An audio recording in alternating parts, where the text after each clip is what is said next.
हज़रत सल्लल्लाहु अलैहि वसल्लम पर वही का इब्तदाई दौर अच्छे सच्चे पाकीज़ा ख्वाबों से शुरू हुआ। आप ख्वाब में जो कुछ देखते वो सुबह की रोशनी की तरह सही और सच्चा साबित होता। फिर मन जानिब कुदरत आप तन्हाई पसंद हो गए और आप सल्लल्लाहु अलैहि वसल्लम ने गारे हिरा में खलवत नशीनी इख्तियार फरमाई और कई कई दिन और रात वहाँ मुसलसल इबादत और याद इलाही और ज़िक्र फ़िक्र में मशगूल रहते। जब तक घर आने को दिल न चाहता तोशा हमरा लिए हुए वहाँ रहते। तोशा ख़त्म होने पर ही अहलिया मोहतरमा हज़रत खदीजा रज़ी अल्लाह अन्हा के पास तशरीफ़ लाते और कुछ तोशा हमरा लेकर फिर वहाँ जाकर खलवत गुज़ी हो जाते। यही तरीका जारी रहा यहाँ तक कि आप पर हक मुनकशिफ हो गया और आप गारे हिरा ही में क़याम पजीर थे कि अचानक हज़रत जिब्रील अलैहिस्सलाम आपके पास हाजिर हुए और कहने लगे कि ऐ मोहम्मद पढ़ो।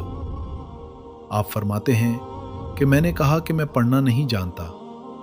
आप सल्लल्लाहु अलैहि वसल्लम फरमाते हैं कि फ़रिश्ते ने मुझे पकड़कर इतने ज़ोर से भैंचा कि मेरी ताकत जवाब दे गई। फिर मुझे छोड़कर कहा कि पढ़ो। मैंने फिर वही जवाब दिया कि मैं पढ़ा हुआ नहीं हूँ। इस फरिश्ते ने मुझको निहायत ही ज़ोर से भैंचा कि मुझको सख्त तकलीफ़ महसूस हुई। फिर उसने कहा कि पढ़। मैंने कहा कि मैं पढ़ा हुआ नहीं हूँ। फरिश्ते ने तीसरी बार मुझको पकड़ा और तीसरी मर्तबा फिर मुझको भैंचा। फिर मुझे छोड़ दिया और कहने लगा कि पढ़ो।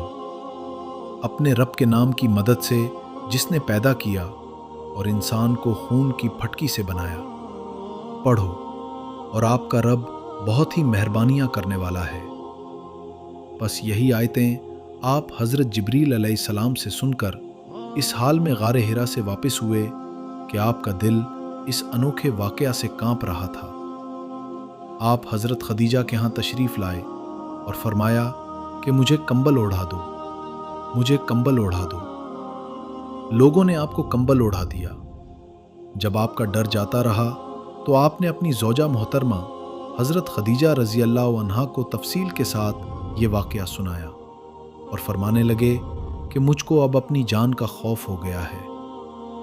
आपकी अहलिया मोहतरमा हज़रत खदीजा रज़ी अल्लाह अन्हा ने आपकी ढारस बंधाई और कहा कि आपका ख़याल सही नहीं है।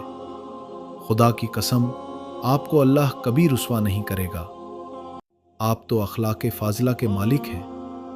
आप तो कुंबा परवर हैं। बेकसों का बोझ अपने सर पर रख लेते हैं। मुफलिसों के लिए आप कमाते हैं। मेहमान नवाजी में आप बेमिसाल हैं और मुश्किल वक्त में आप अम्र हक का साथ देते हैं।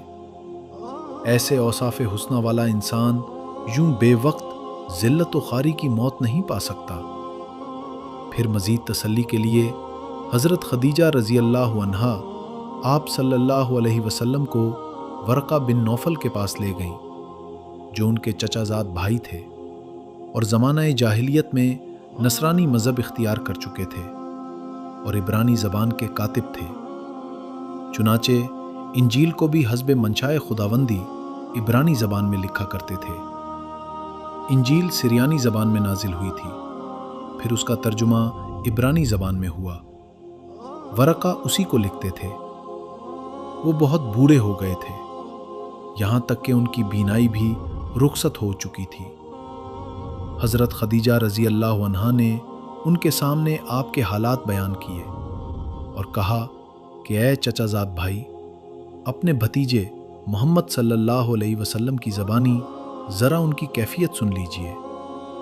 वो बोले कि भतीजे, आपने जो कुछ देखा है इसकी तफसील सुनाओ।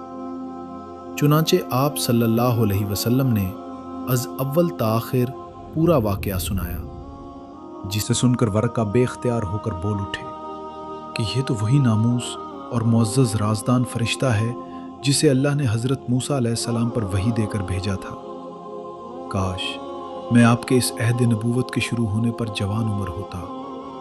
काश मैं उस वक्त तक ज़िंदा रहता जबकि आपकी कौम आपको इस शहर से निकाल देगी।